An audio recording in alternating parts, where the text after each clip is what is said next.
Мишо. Здрасти, казвам се Милин Джалалиев. Това е може би най-трудният дизайн, който някаква майка ми е решила да направи, на кръсти Милин Джалалиев, което води със себе си много вариации. Милан, Милин, Малан, Мулан е може би така интересно, но фамилията е най-забавно. Джапалиев, Джагалиев, Драпалиев, Джагалиев и всеки такива, така че може би Мулан, Джапалиев, да запомните нещо. Не работи микрофон. Аз се почнах това. Не съм го включил. Нищо не. Добре, така че сега значи с Цето се запознахме преди известно време. Един човек ни свърза и каза, тук сега ще направим една конференция. И ме покани и каза тук за дизайн процеси и така нататък. И аз викам, и то супер, ама аз точно какво ще говоря. И той вика, не, има интересни неща, покрай креатив нещата, с които се занимавал. Така че в момента да кажа, че в момента съм съосновател на ARC Academy, това е Академия за Game Development. Последните 4 години се занимаваме с това да помогнем на хора, които искат да влязат в гейм индустрията, да го направят. Имаме двугодишни програми, там по всеки неща, концепт арт, 3D арт, анимейшн, специални ефекти и така нататък. И си партнираме с всички гейм студия в България и не само вече в Румъния и така нататък. Но това е последните 4 години. А пък преди това бях 10 години управител на Сачен. Сачи рекламна агенция, така да занимах с креатив процеси, именно как да се организират едно, както се нарича, стадо котки, така че заедно да се движат напред, което е, признавам, една доста предизвикателна задача. Тук има част от бели неща от тогава, но пък е окей. И това нещо продължи 10 години, когато започнах по-назад във времето.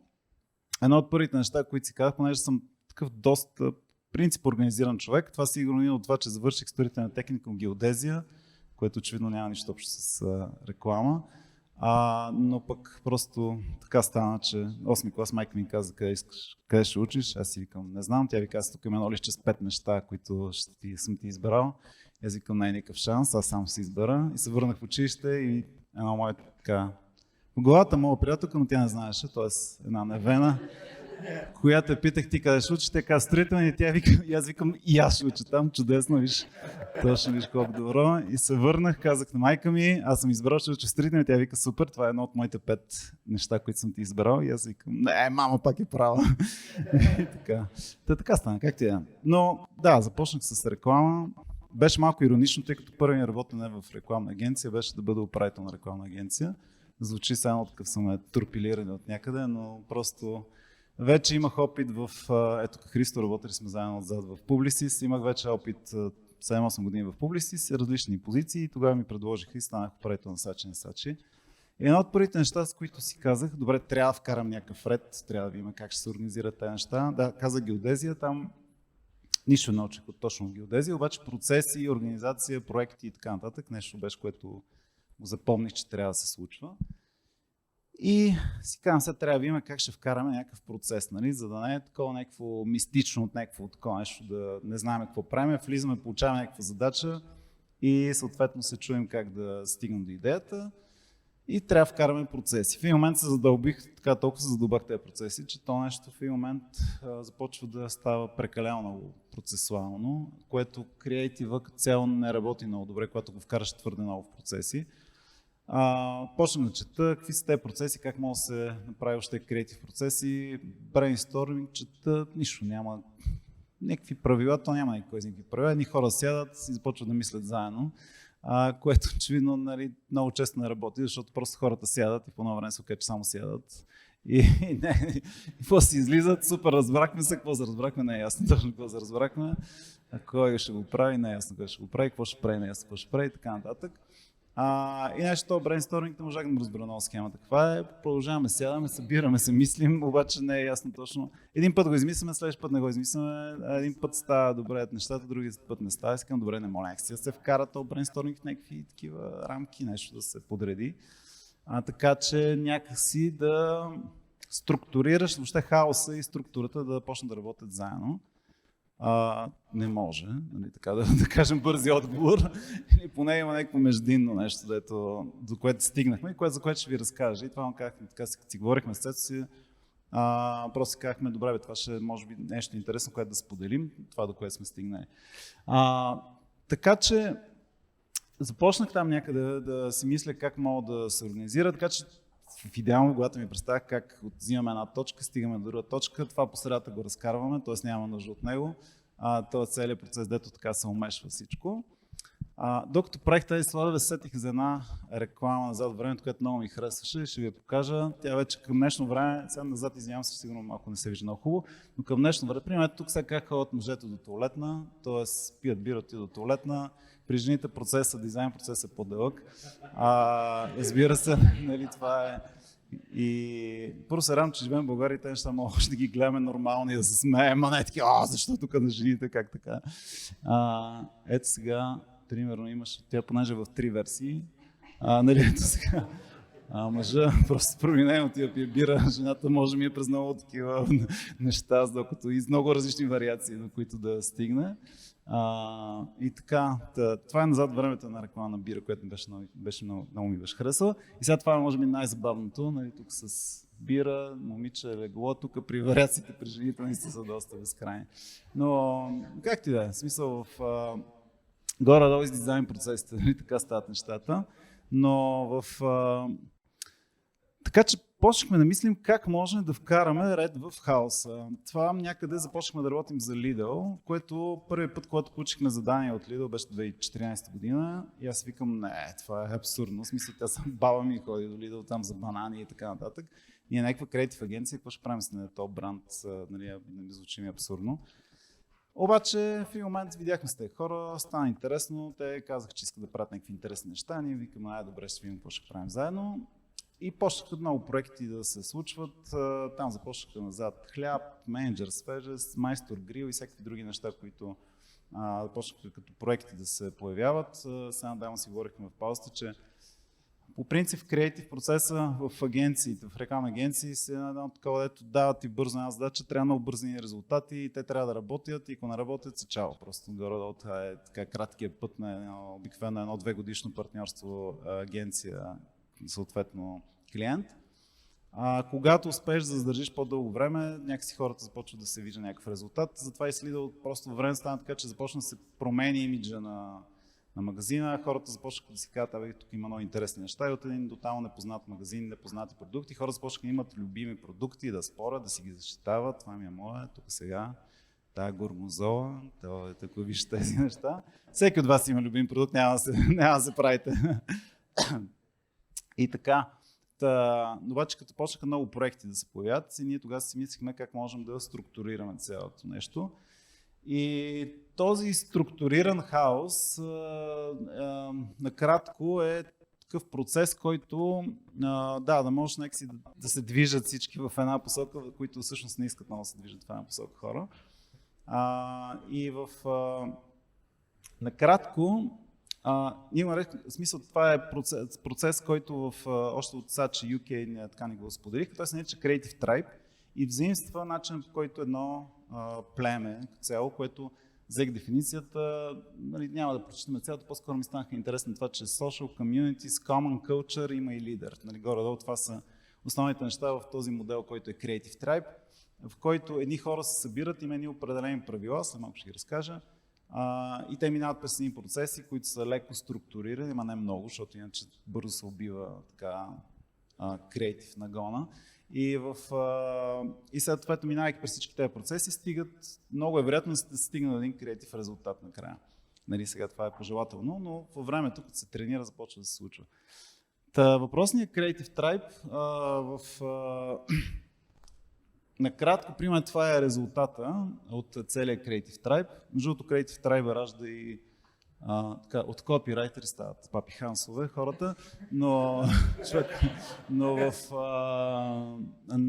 да, в смисъл, нали, в един Creative Tribe всъщност в рамките на 2 дни се генерират много идеи, които се визуализират по простичък начин на лист хартия, в който има някаква форма на пиктограми и съответно отзад се пишат нещата, които трябва да се случат. Това примерно е такъв Creative Tribe за A1, което стана от MTL, стана A1. Така че мислихме много неща. Но да, накратко помага да се генерират идеи в много различни посоки. Сега как се случва, ще ви разкажа накратко, просто да след малко вече поетапно. Идеята е, че първо се събира достатъчно много информация. От тази информация се изважда ясен creative brief, който си има определени стъпки, които също ще ги разкажа, и съответно в рамките на 2 дена хората се затварят и мислят само идеи, но по един леко структуриран начин. Първо е забавно, т.е. обикновено трябва някакво пространство, което хората се чувстват добре. Между това пространство е чудесно за Creative Tribe, защото има много различни зони, различни пространства и предразполага хората да мислят. Да, и аз благодаря, за което сте ни поканили. Трябва екипи, трябва мотивация и вдъхновение и много често ясни правила. Тези правила включват креатив сесии с определено време, което между другото ние го спазваме в момента, надявам се след мен. Тоест има определено време, има различни стъпки, през които също най-добре да мина, за да ви ги разкажем.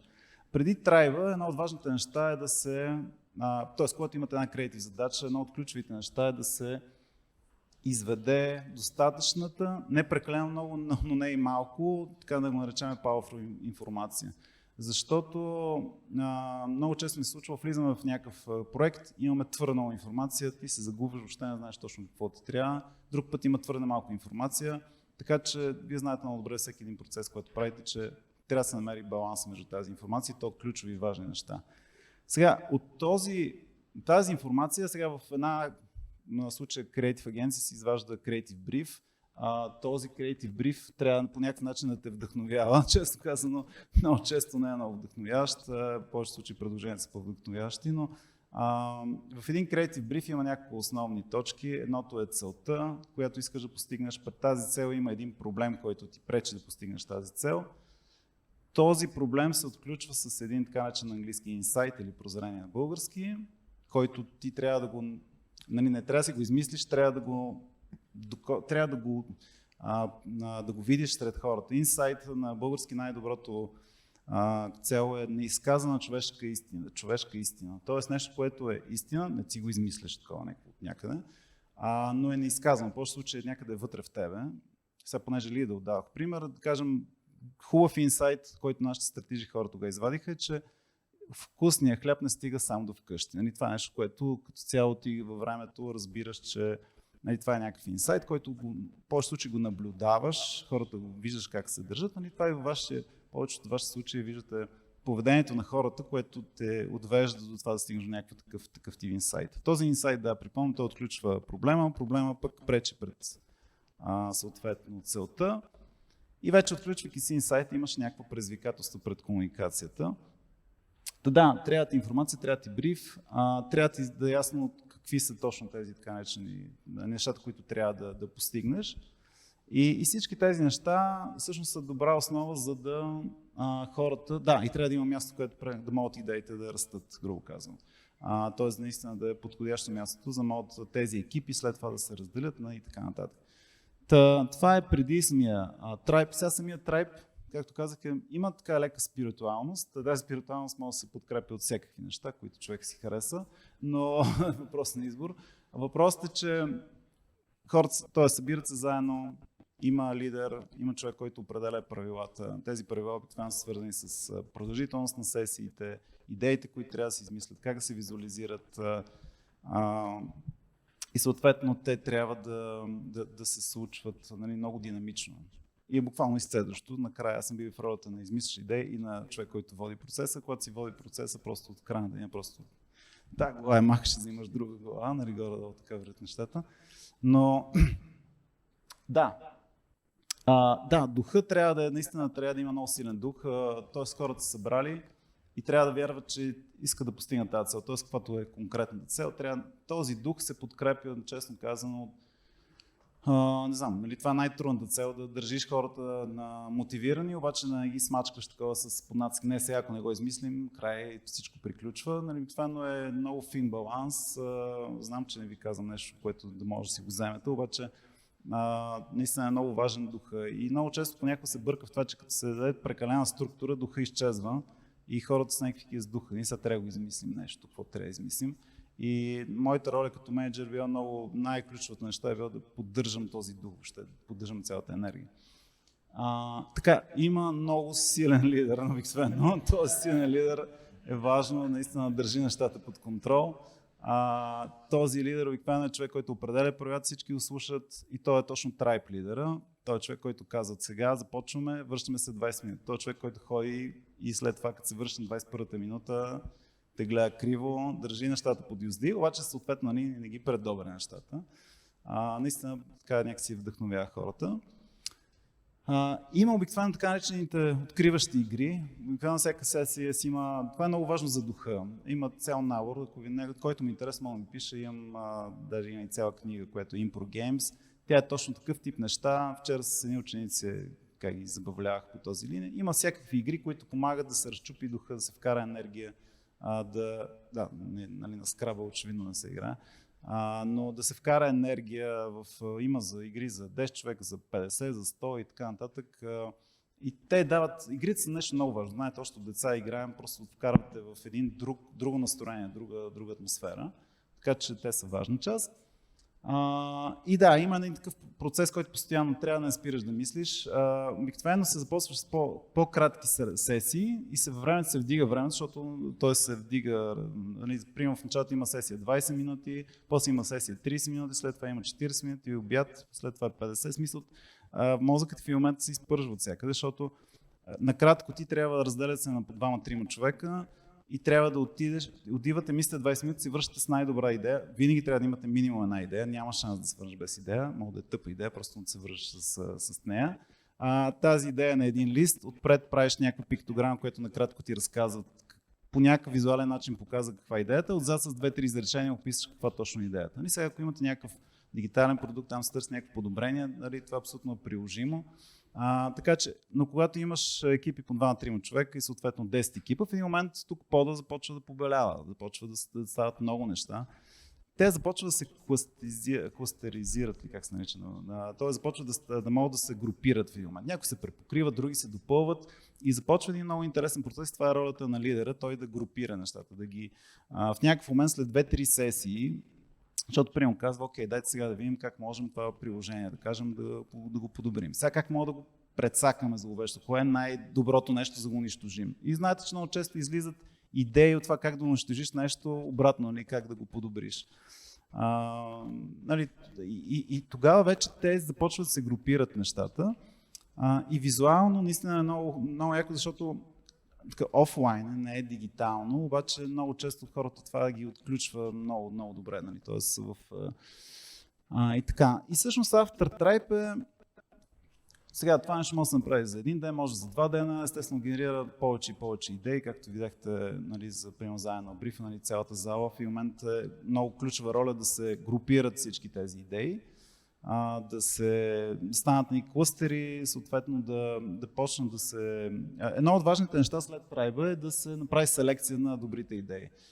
Тоест има един момент, който трябва да е ясно кои са добрите идеи, кои не са добрите идеи. Има някакви неща, които могат да останат след време, други неща да се ползват сега и да се визуализират. Вече там нататък визуализацията ни във всеки един процес, ясно, че е по различен начин, но да се визуализира, защото всяка идея след това минава селекция нататък и да се представят по най-добрия начин.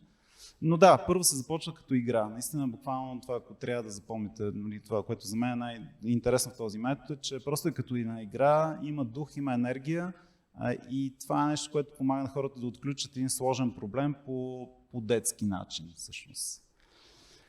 И така че това е накратко нещата, които искам да споделим. Може би не са точно в вашия дигитален домен, но пък може да вземете нещо, което да ви помогне. И така, благодаря.